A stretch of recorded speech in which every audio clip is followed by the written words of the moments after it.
Olá! Você já parou para pensar que a educação é capaz de conectar conhecimentos capazes de colaborar com o desenvolvimento da sociedade?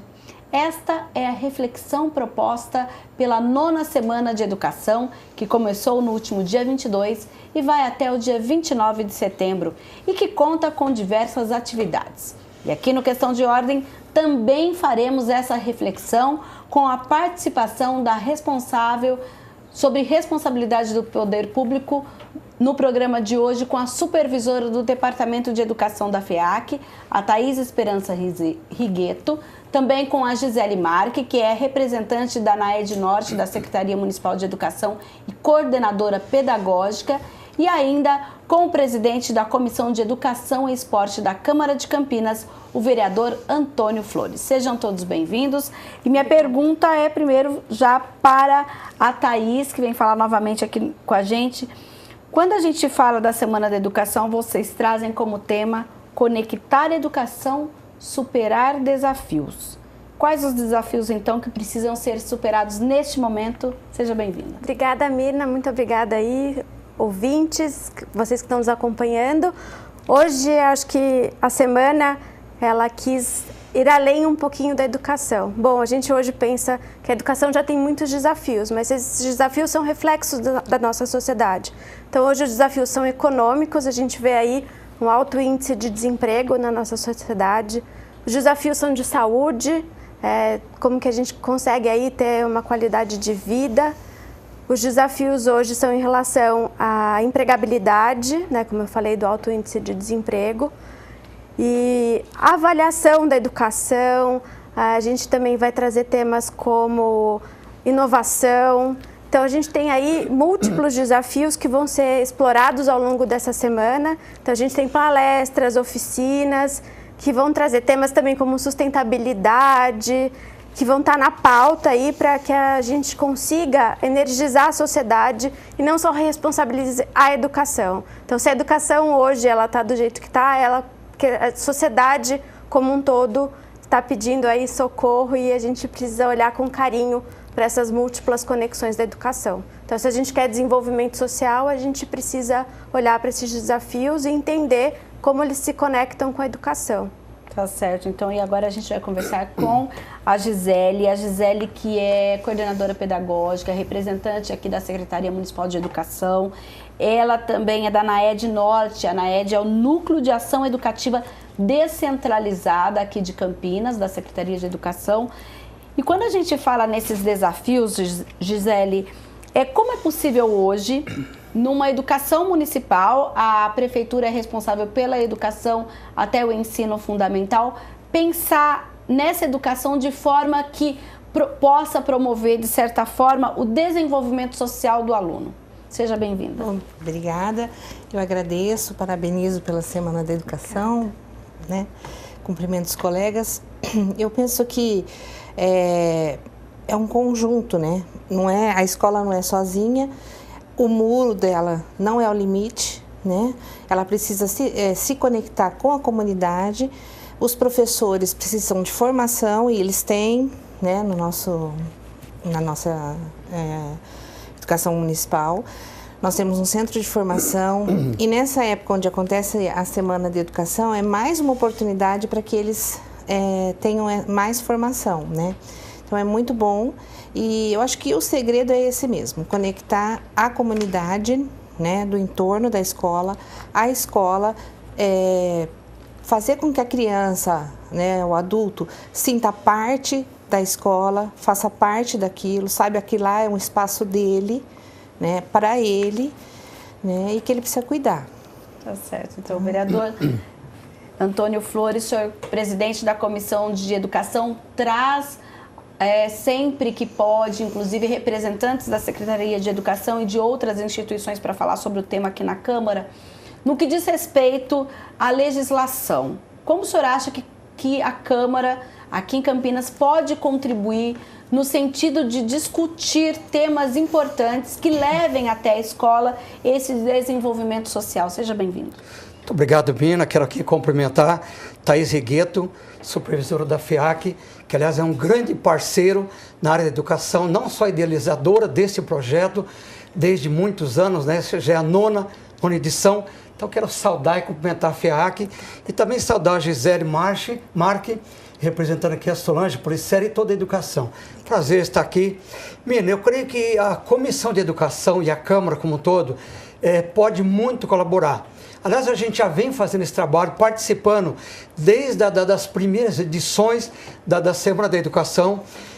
Você há de se lembrar que nós trouxemos muitas temáticas para casa, inclusive uma que ficou muito marcada, que foi no debate do Plano Municipal de Educação. Hoje o Plano Municipal de Educação é um exemplo para todo o país, é um exemplo que hoje conta com 22 metas, até 2 a mais que o Plano Nacional. Foi um debate que permeou por toda a sociedade, em várias reuniões, por várias localidades, e hoje ficou um dos melhores planos do Estado, da cidade, do Estado e do país. Foi muito grande o debate naquela época. E não somente esse, Mina, vocês mesmo aqui, através da TV Câmara, têm ajudado, trazendo temáticas aqui.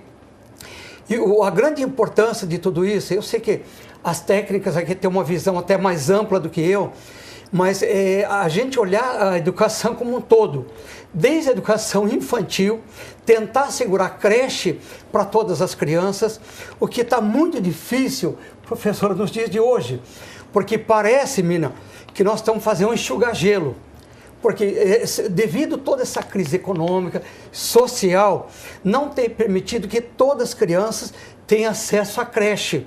Então isso tem dificuldade, principalmente devido ao alto índice de desemprego.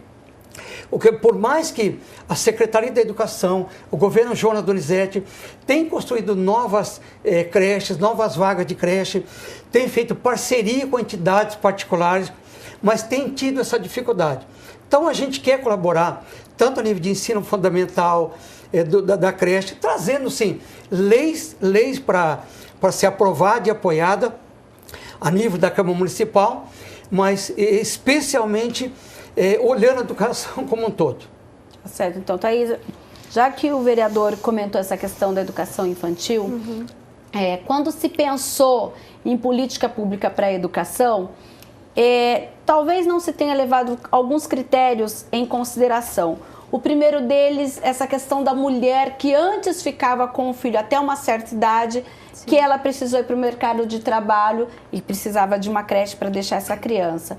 A segunda, que é o recente, é a questão do desemprego e que algumas pessoas que pagavam antes uma creche particular tiveram que, inclusive, para poder procurar um novo emprego, tentar uma vaga na creche pública. Sim. Como, então, esse já é um primeiro desafio desde a criança que precisa entrar nesse ambiente escolar ainda nessa idade? Sim, aí acho que a educação infantil, ela no primeiro momento não era obrigatória, se passou agora de 4 a 5 ser obrigatória, mas acho que a creche é um grande desafio, né? Então a gente olha aí para as famílias que precisam ser amparadas, mas a gente tem que olhar também, acho que o foco prioritário tem que ser essas crianças, o desenvolvimento dessas crianças. Pensando aí dos primeiros 1000 dias de vida dessa criança, a importância dela estar num lugar que seja protegido, que ela tenha estímulos adequados.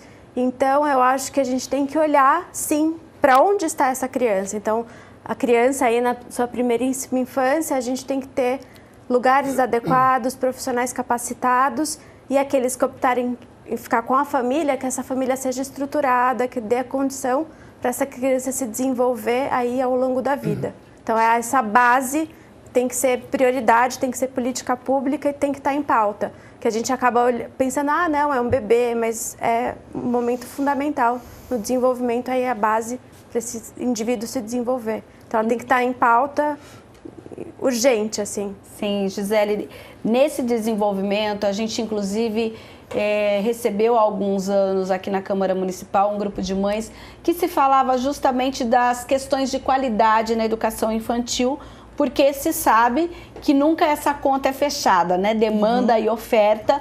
No entanto, inclusive, discutiu-se naquela época muitas ordens do Conselho Tutelar e até da Justiça, e aí se criava um segundo problema, que eram classes abarrotadas e muitas vezes até com crianças pequenas, que existe um padrão, X crianças para X monitoras e educadoras, e que isso estava extrapolando. A Secretaria Municipal de Educação conseguiu, nesse sentido, equacionar a conta, não estou dizendo daquelas crianças que estão fora, mas equacionar para que a educação daquelas que têm acesso às creches infantis tenham uma boa qualidade e consigam plenamente trabalhar para esse desenvolvimento das crianças nos seus primeiros 1000 dias? Sim, eu creio que sim, porque a Prefeitura Municipal de Campinas, né, e a SME, que é a Secretaria Municipal de Educação, vem desde 1988, né, depois da promulgação da lei, investindo na educação infantil, né, bem fortemente mesmo, né,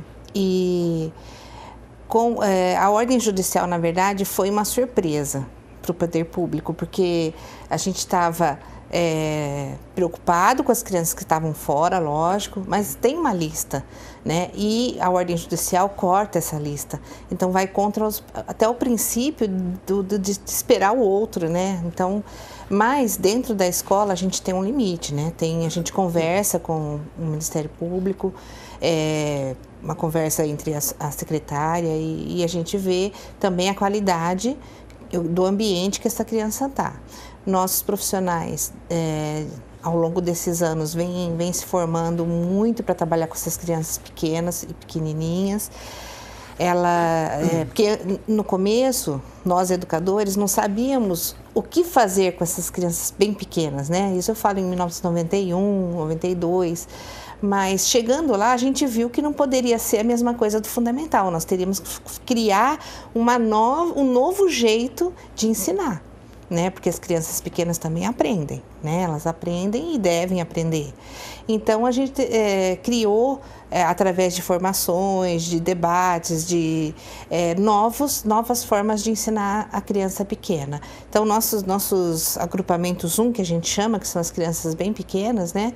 Eles têm um limite, tanto para o adulto, né? Que é 8 crianças para cada adulto, e tem um limite de espaço físico também, que a gente não pode passar, né? Sim. Agora, partindo para um outro desafio.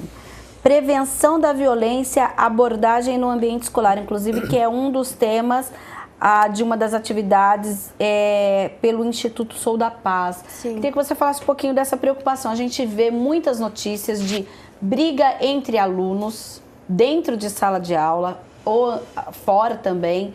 E muitas vezes essa violência envolve aluno e professor. Como então a gente consegue trabalhar e o que essa violência, que mensagem ela traz para nós, para que a gente possa refletir?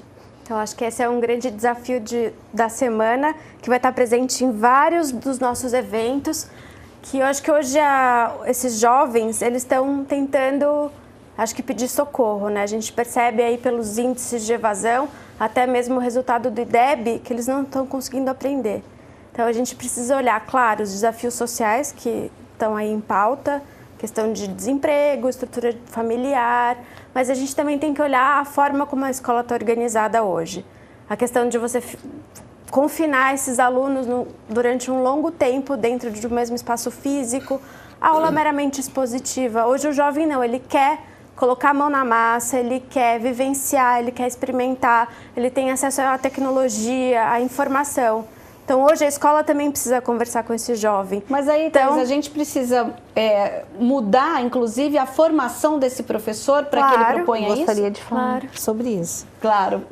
Deixa só a Thaís, então, responder, aí a Gisele já fala na sequência, tá, Gisele? Sim, acho que o professor precisa mudar, os cursos de graduação que formam esses professores precisam mudar, porque a gente tem aí a escola organizada no século passado. A gente tem também a formação na academia, uma formação meramente, às vezes, técnica e que não dialoga com esse jovem, com essa modernidade.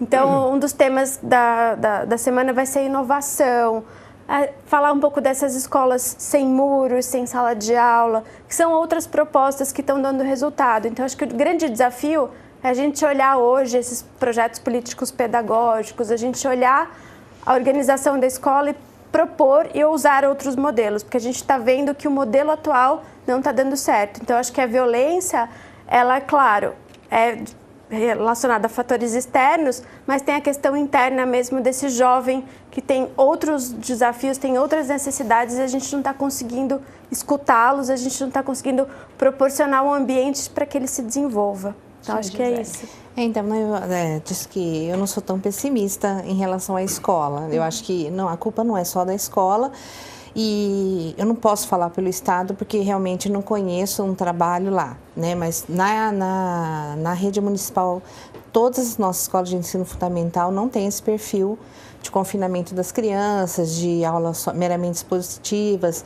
Nós temos, eu posso dizer, milhares de projetos que fazem com que, procuram fazer com que a criança se conecte com outras coisas. Temos as visitas pedagógicas que são em vários lugares, eu mesma autorizo muitas visitas lá. Então, tem projetos de todas as formas, né? Eu acho que, na verdade, as próprias famílias também estão em crise.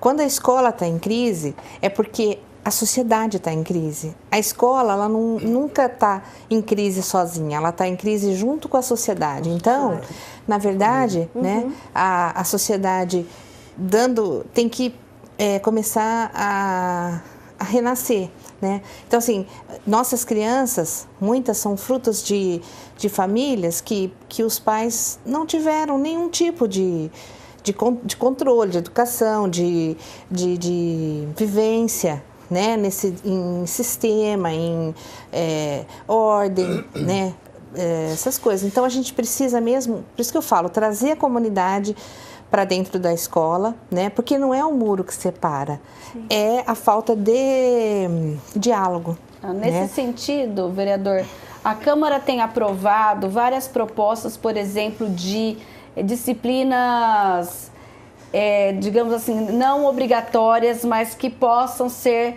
Vocês falam sobre meio ambiente, sobre uma série de coisas que a Câmara já aprovou. O senhor acha que essa é a contribuição nesse sentido, para que o aluno não fique só em aulas expositivas, tendo essa possibilidade, não partindo muitas vezes só do professor ou da própria secretaria, de estimulá-los a ter outras atividades fora a sala de aula? Olha, ou levar esses temas para a sala de aula também, né? Eu quero crer que sim. O grande problema que a gente vê na educação, de forma global, né, que aliás tem sido muito usada nesse período da campanha eleitoral por governadores, por candidatos a presidente, né, que querem investir maciçamente na segurança, que vão zerar a vaga de creche, de fundamental e tudo mais, a gente aguarda que realmente eles realizem isso, né? E até a última reforma do ensino fundamental parece que ajudou muito, né? Você tendo disciplinas obrigatórias, né? Aquelas mais básicas, matemática, português e outras, né, professora? E aquelas que dão mais liberdade. Mas eu quero ir um pouco mais além, pegar um gancho no que disse a professora.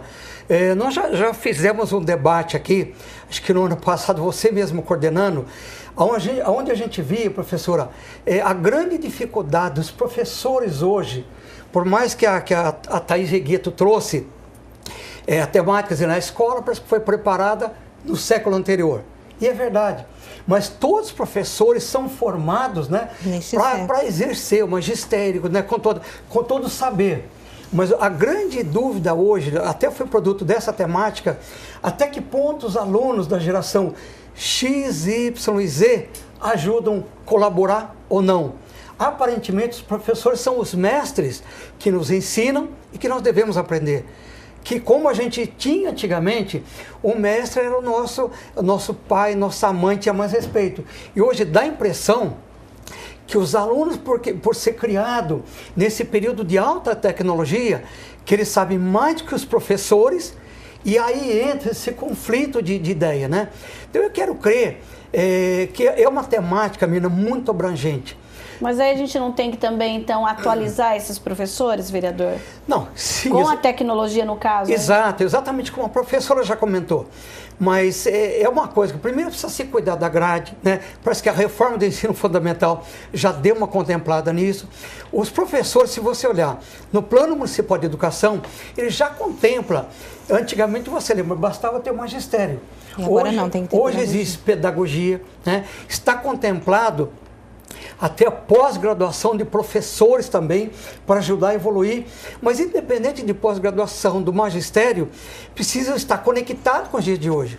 Agora, eu não sei se os professores é que precisam estar conectados à alta tecnologia, ou os alunos é que têm que ser melhores educados em casa, a voltar a respeitar os professores como se fazia antigamente. Então aí que está o limiar da grande dúvida hoje mesmo. Será que eu posso dar uma contribuição? Eu acho que às vezes a gente acha que a inovação é na tecnologia, mas talvez a inovação seja na forma de se relacionar. Até mesmo como a Gisele falou, trazer a comunidade, estar de portas abertas, estar disponível a construir essa nova relação que a gente ainda não sabe o caminho, a gente está construindo. Sim. A gente sabe que a gente tem um problema, a gente tem um desafio, e aí acho que a gente está buscando caminhos. Acho que a fórmula, se a gente tivesse uma fórmula pronta de sucesso, a gente não teria tantos desafios. Mas acho que essa inovação, ela pode ser nessa construção dessa nova relação, que está aí posta, né? E a prova, né, Thaís, só para colaborar, Mina, é que você vê, tem passado ministros de educação, secretários de educação, secretários a nível municipal, e aí a gente até toca num ponto assim também de gravidade ou polêmico, não? A que ponto até a escola hoje é ideologizada ou não? Tá? Seja para ideologia A, ideologia B, não importa até que ponto tudo isso está influenciando nesse modelo de educação.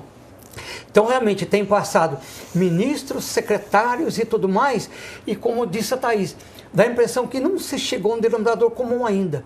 Dá a impressão que a educação que era vista, né, antigamente, há 20, 30 anos atrás, não é mais a mesma. E se você olhar os professores hoje, são muito mais até preparados do que os professores de antigamente, muito mais atualizados, e dá a impressão que a coisa está polêmica ainda. Só para colaborar. Então, na verdade, quando a gente coloca as crianças hoje com essa quantidade de informações que eles recebem, na verdade, isso é prejudicial para eles. O que o professor pode ajudá-los, eu penso?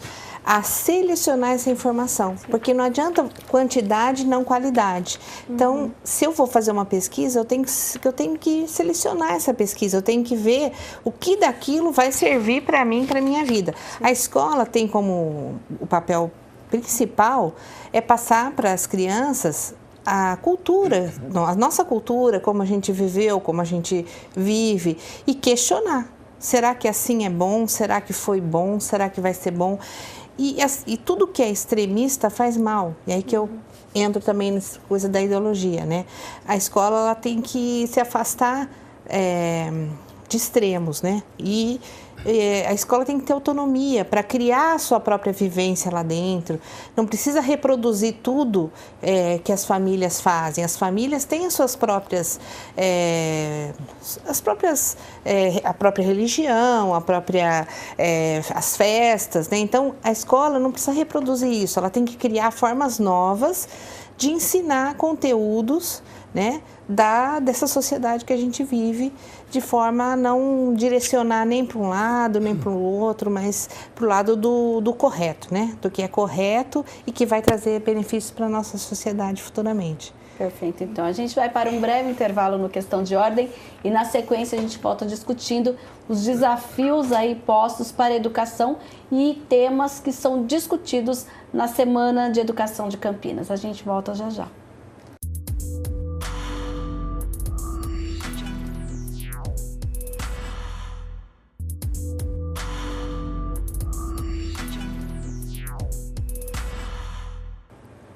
Questão de Ordem de hoje discute os desafios da educação com a Thaís Esperança Rigueto, que é da FEAC, também com a Gisele Marque, que é da Secretaria Municipal de Educação, e o vereador Antônio Flores, que é da Comissão de Educação aqui da Câmara Municipal. A gente falou sobre a questão de tecnologia, de superar. Agora, no outro ponto, como então preparar, a gente está falando de preparar o profissional.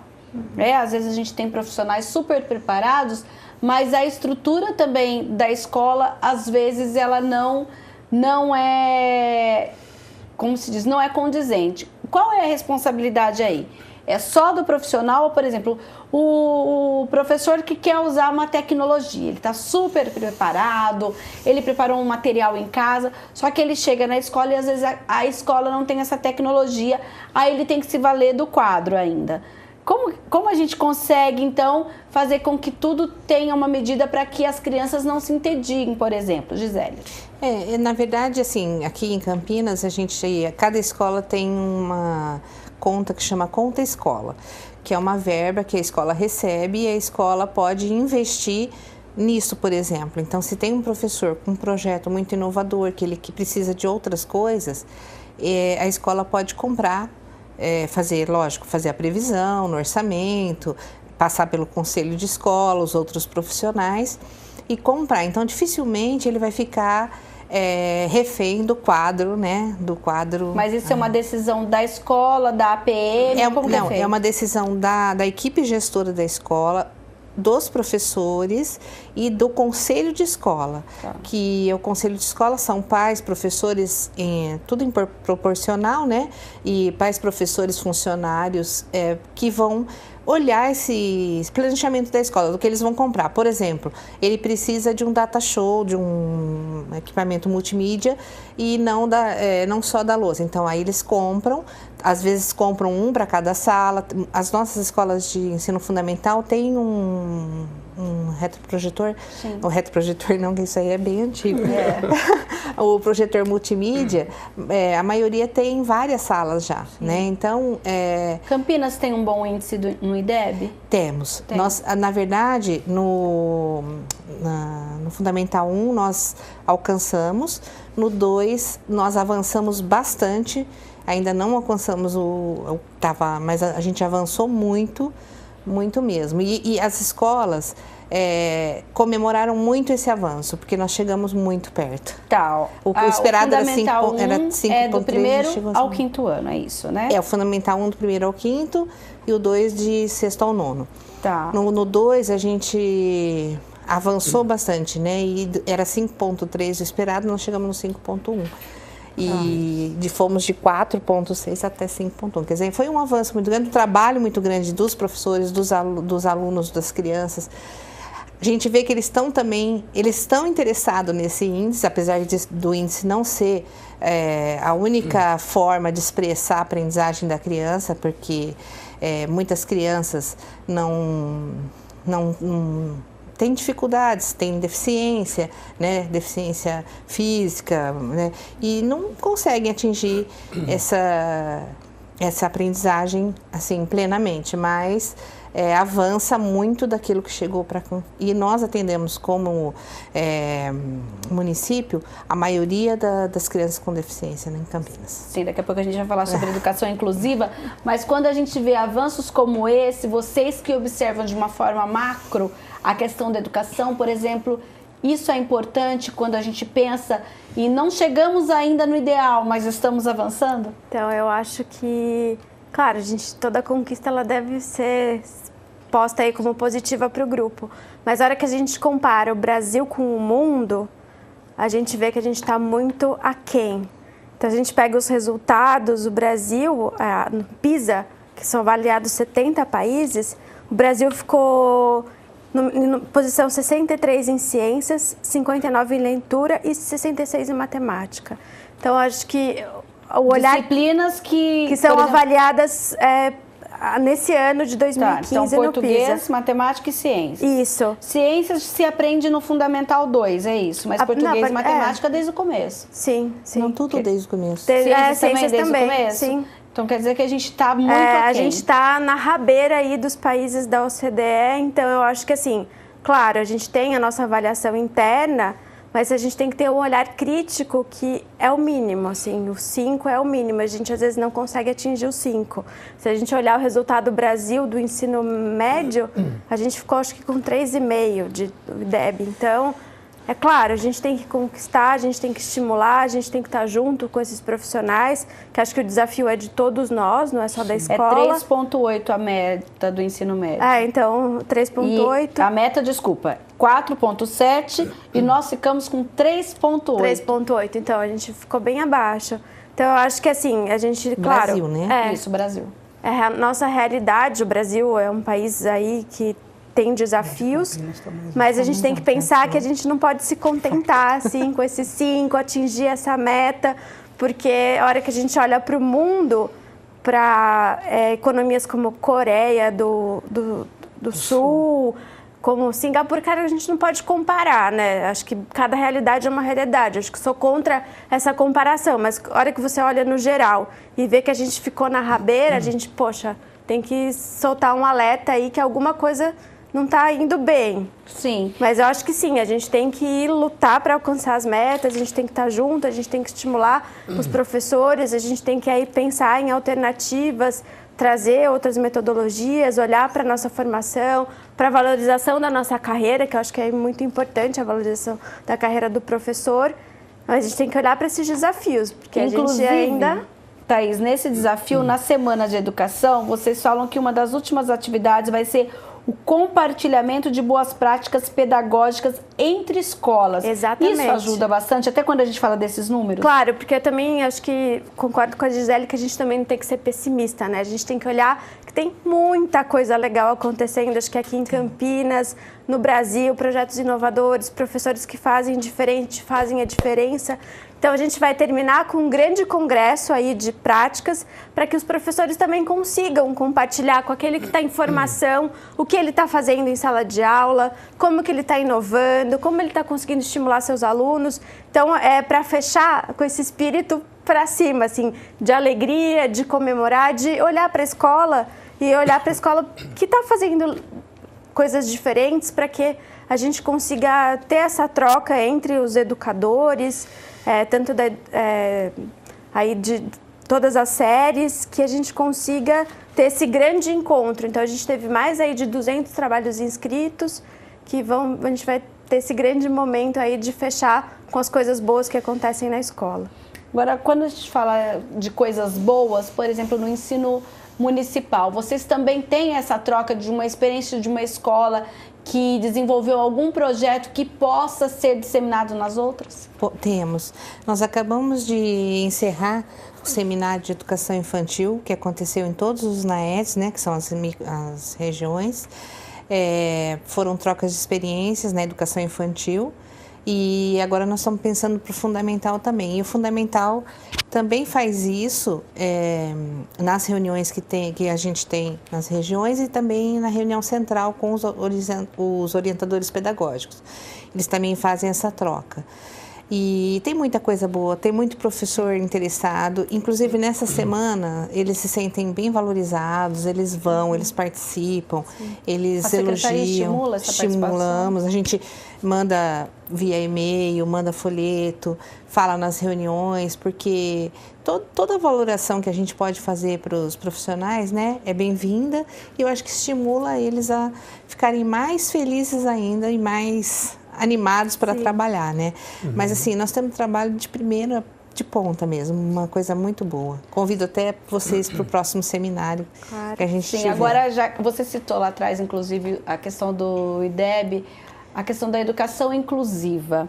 Esse ano, a semana também, eu sei que vocês já partiram, mas tem ainda esse olhar a respeito da inclusão na sala de aula, ou é um tema que esse ano não é um desafio? Não, esse é desafio sim, mas esse ano ele não está sendo explorado diretamente. Okay. Mas acho que tem uma situação bem bacana que na nossa campanha a gente teve uma das participantes, a Júlia, que é uma aluna que também é da rede... do SESG, de uma organização não governamental parceira da Fundação FEAC, que foi protagonista da campanha e que está aí disseminando a Semana da Educação na sociedade, aí vestiu a camisa.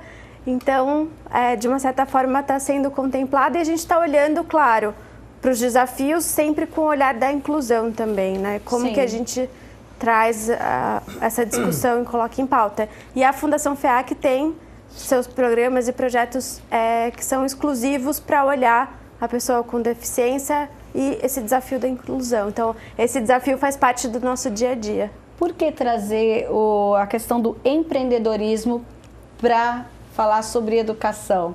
As pessoas pensam que às vezes não tem ligação nenhuma, mas tem, então. Tem total ligação. A gente pensando nesse desafio da empregabilidade, nesse desafio da formação, né, do indivíduo, a gente sabe que o empreendedorismo, aí tem muita gente que quer, às vezes, realizar o próprio negócio, quer se desenvolver e não sabe como. Então, nessa múltipla conexão, o empreendedorismo é um desafio, assim como a empregabilidade. Então, são formas aí de desenvolvimento da nossa sociedade que às vezes a gente esquece de olhar e a gente quis colocar em pauta. Então, a gente vai trazer também temas como educação financeira, que também está aí ligado diretamente à educação. Sim. Então, a gente só vai ter desenvolvimento aí social e econômico se a gente olhar para a sociedade como um todo e fazer essa conexão direta com a educação. Eu queria falar uma coisinha sobre isso. Assim, sobre a educação inclusiva, acho que não tem mais como olhar para a educação, ela não é apartada mais, ela já está dentro, a gente tem que resolver mesmo os desafios que já estão postos lá dentro. E sobre o empreendedorismo, eu acho que além de ensinar a pessoa a empreender, ensina a pessoa a se valorizar, sabe? A autoestima da pessoa aumenta, ela vê que ela é capaz, que ela pode, né? Nós temos esse trabalho com o Até Seprocamp. porque antes se pensava assim, eu vou ter meu próprio negócio, vou vender uma coisa, nem que seja simples, então eu não preciso estudar. Hoje é totalmente ao contrário. Tem que unir as duas coisas. Tem que unir, porque assim, na verdade, se você abre um negócio e não tem aprendizagem, não tem conhecimento, porque não é informação. Informação é fácil, o duro é conhecimento. Então, se você não tem conhecimento, você pode pôr tudo a perder. Né? Você pode perder o seu negócio, você não sabe quando você tem lucro realmente, quando você só está ainda investindo. Então, tem um período de investimento que não tem lucro. Né? O lucro ele vem depois. Então, muita gente, no período de investimento, fale, porque não esperou chegar o lucro. Então, isso é uma coisa simples. E já na idade escolar é importante dar essa abertura para esse aluno entender de que forma tudo isso vai fazer parte do seu desenvolvimento? Não, com certeza, porque eles levam isso para a vida, né? Para a vida deles, para o que todos eles já têm, de alguma forma, na vida cotidiana, lidam com dinheiro, lidam com algum tipo de negócio, né? Às vezes da família, ou olhando, então eles já levam isso, né? Sabem que aquilo que ele vive na casa dele não vem do nada, quer dizer, aquela luz vem de algum lugar, aquela água está vindo Então, isso tudo é trabalhado na escola, né? Da onde vem a água, como que a gente protege essa água, da onde vem a energia elétrica, né? Então, tudo isso colabora para ele viver melhor e reconhecer e preservar, porque a maior preocupação nossa ultimamente é a preservação do meio ambiente para que a gente possa viver um pouco mais, né?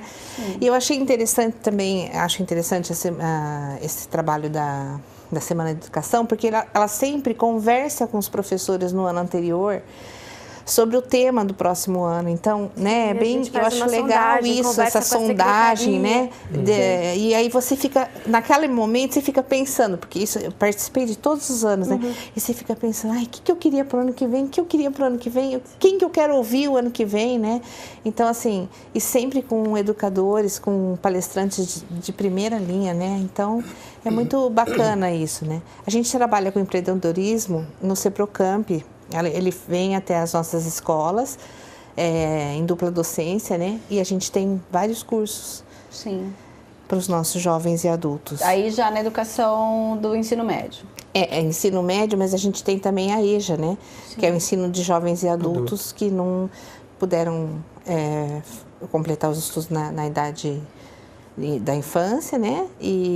Ou que por outros motivos não procuraram, e agora eles voltam para retomar os estudos, às vezes o trabalho exige.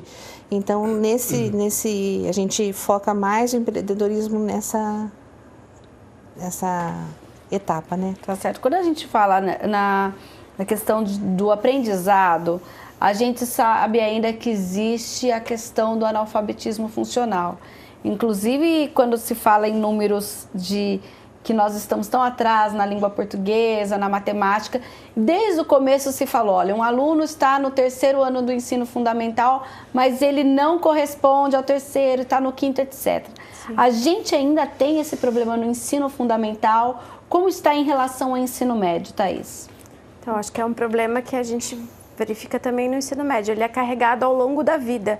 Ele não só na idade escolar, mas a hora que você vai ver essa pessoa vai buscar um emprego, fazer uma entrevista ou exercer algum tipo de profissão, esse analfabetismo funcional se manifesta, né? Então, ele começa ali no processo de alfabetização e de aquisição de conhecimento daquela criança, leva aí para a sua juventude e para o mundo adulto. Então, é a falha mesmo nesse ensino básico, né? Então, aí a gente verifica que o Brasil também tem esse alto índice de analfabetismo funcional. Principalmente a questão assim, da matemática, da ciência, que ela não conseguiu ser ensinada de uma forma que fizesse sentido e que aquele aluno conseguisse usar ao longo da vida. Que ele pensa assim, eu não vou me dedicar porque isso eu não vou usar depois. Sim. É mais ou menos por aí. Sim, aí quando ele vai empreender, como falou a Gisele, ele tem dificuldade, porque ele não tem o conhecimento mínimo ali para exercer as tarefas que ele precisa para o seu negócio de se desenvolver. E hoje, na verdade, o mercado de trabalho ele exige outro tipo de perfil do empregado, né? Ele quer um empregado que tenha proatividade, que consiga, né? E isso é importante. Quando ele vai fazer entrevista, aí aparece essa... Porque muitas vezes na escola a gente tem um aluno que é copista, né? Ele copia muito bem, ele escreve muito bem, mas ele não lê. Né? Isso a gente tem que detectar nesses períodos, né? Sim. E os professores estão bem atentos agora para isso, né? O aluno, se ele escreve e interpreta, né? Não basta escrever, ele tem que interpretar, né? Também acho que as habilidades socioemocionais também desse indivíduo, né? Como que ele lida com os problemas, com os desafios, como que ele se relaciona, né, com a sua família, com os seus colegas, como que ele identifica as suas potencialidades e desenvolve e busca também, né, conhecimento e para tentar sanar os seus desafios, né? Então, como que ele se enxerga, né, enquanto indivíduo para poder se desenvolver e corresponder a essa sociedade hoje que exige tanto preparação, né? O bullying ainda é um grande problema nesse contexto? Eu acho que é o maior deles, né? Porque ainda hoje o maior problema que a gente tem, acho que nas escolas de ensino fundamental é o bullying. Porque ele é silencioso, ele vai derrubando... E quem tem que estar preparado para detectar isso? A família ou a escola? A família e a escola. Os dois. Na verdade, se a família percebe, tem que entrar em contato com a escola percebe, tem que entrar em contato com a família. Sim. Porque o aluno que sofre bullying, muitas vezes ele não tem coragem de dizer. Né? Então, você tem que ficar atenta, né, no comportamento. E é legal que na BNCC, né, a Base Nacional Curricular Comum, entre essas coisas das habilidades emocionais, que isso vai fazer muita diferença nessas questões, que a gente vai ter que lidar com o emocional também, né, das crianças. Tem muita competitividade entre eles, né? A gente percebe hoje que essa competitividade do mundo externo, ela se reproduz dentro da escola. Sim. Então, os alunos, eles são agressivos, né? Muito agressivos um com o outro, competem. Então, eu acho que a escola tem que estar preparada para poder lidar com esse jovem que às vezes deve ficar quieto, não fala, não põe para fora seus sentimentos e que em algum momento ele pede socorro, assim. Sim, a violência psicológica é pior do que a violência física. Porque a violência física, você viu, bateu, brigou, você vai lá, tal. A violência psicológica, ela vai machucando a criança ao longo do tempo, e muitas vezes. E isso acontece às vezes em casa, às vezes na escola, às vezes colega fora, dentro. É muito. Sim, inclusive quando se fala, só saindo um pouquinho da semana da questão do suicídio, por exemplo, o aumento do suicídio entre os jovens pela idade estariam no ensino médio, é algo também que a educação tem que estar conectada no sentido de perceber esses pequenos avisos aí que você acaba de falar. São sintomas que para nós não significam muito, porque na nossa geração a gente... é bobagem, para eles não é bobagem. Um comportamento estranho de uma criança ou de um adolescente não é bobagem. Tem que prestar atenção. Sim. Agora, como então, com todos esses desafios na raiz ainda, que é uma coisa que, como vocês disseram lá no começo, não é só um problema da escola, é um problema da sociedade. Como então desenvolver pensamento crítico, autonomia e criatividade na escola, no aprendizado, dentro desse cenário? Eu acho que esse é o grande desafio, que acho que hoje a gente vai ter a palestra com o professor Pacheco, da Escola da Ponte, que também ficou à frente há muito tempo do projeto Âncora, que é propor um novo tipo de escola, novas formas de se relacionar, para que esse aluno ele seja instigado a buscar conhecimento, a resolver problemas, a estar num ambiente em que ele se sinta aceito como ele é, que ele seja respeitado e que assim ele também consiga respeitar seus professores, seus colegas. Então, eu acho que esse é o grande desafio. E até ser estimulado, por exemplo, no caso da evasão escolar no ensino médio, que é um problema grande, a dizer, não, vale a pena ficar na escola. Exatamente. Eu acho que a afetividade, não só afetividade, amor, mas afetividade, aquilo que te afeta. Então, o que o outro sente tem que me afetar. A doença do outro tem que me afetar. A tristeza dele, a alegria. E esse afeto da escola é muito importante para criar esse ambiente de você participar mesmo, de você ser altruísta, de você se pôr no lugar do outro, né? E criar essas experiências que realmente atravessam as crianças. Na verdade, eles gostam da escola. Eles gostam de estar na escola. Eles não querem ir embora. Se acaba a aula, não tem aula, eles ficam lá, né? E a escola é um ambiente gostoso que eles gostam. Só que eles precisam de experiências que atravessem ele para que eles fiquem lá e aprendam também. Tá certo. 9 anos de Semana da Educação. Eu queria que você fizesse aí, a gente está nos minutos finais, Thaís, o que nós avançamos nesses 9 anos e quais são os desafios para os próximos, né? Tá. Acho que a gente avançou muito, que a semana ela começou como uma iniciativa da FEAC. Hoje a gente só consegue fazer a semana descentralizada, com tantos temas e com uma agenda tão diversa, que a gente se conecta a diversos parceiros. Ao município, às organizações não governamentais, a quem está desenvolvendo o trabalho de ponta, olhando para os principais desafios. Então, eu acho que isso é o grande diferencial, que sozinhos a gente não conseguiria fazer isso. Então, essas múltiplas conexões que fazem a semana possível, e eu acho que a gente tem avançado nesse diálogo com a sociedade mesmo. Eu acho que a gente está lá nas organizações não governamentais parceiras, a gente está se relacionando com o poder público. Eu acho que essa é a contribuição aí da FEAC, de fazer esse diálogo e de conectar as pessoas. Tá. E para a educação pública, que avanço fica participar de um movimento como esse, que é o da Semana da Educação? Primeiro é agradecer muito, né, esse cuidado que eles têm com a gente de nos acolher. E, assim, toda vez que a gente se volta para cuidar de uma coisa, essa coisa cresce, né? Então, quando você pensa uma semana em educação, ela vem à tona, as pessoas começam a olhar o folder, né? Então, isso é bom para colocar a educação assim, para frente, né? Em evidência, para a gente pensar, né? E na Semana da Água, a gente sempre tem que pensar na água, mas aquela semana é para pensar muito naquilo, né? Sim. E para a Câmara Municipal, como legislador, o que fica a Semana de Educação e depois de que forma o homem público pode aí trabalhar com essas questões para propor melhorias na educação, no caso aqui da nossa cidade, vereador? Olha, Mina, muito interessante a tua abordagem. Quero mais uma vez parabenizar o teu convite, né? A Thaís, a Gisele, veio nos abrilhantar com o pensamento de vocês. Eu só queria deixar uma reflexão, Mirna. Veja da importância que a Thaís abordou, que apesar de tudo que nós estamos fazendo, nós estamos lá no 76º, 7º lugar. Isso nós estamos falando de Campinas. Graças a Deus que esse IDEB aqui na nossa cidade, né, professora? O IDEB de Campinas está já muito mais elevado. É que quando você pega uma média nacional, derruba lá embaixo.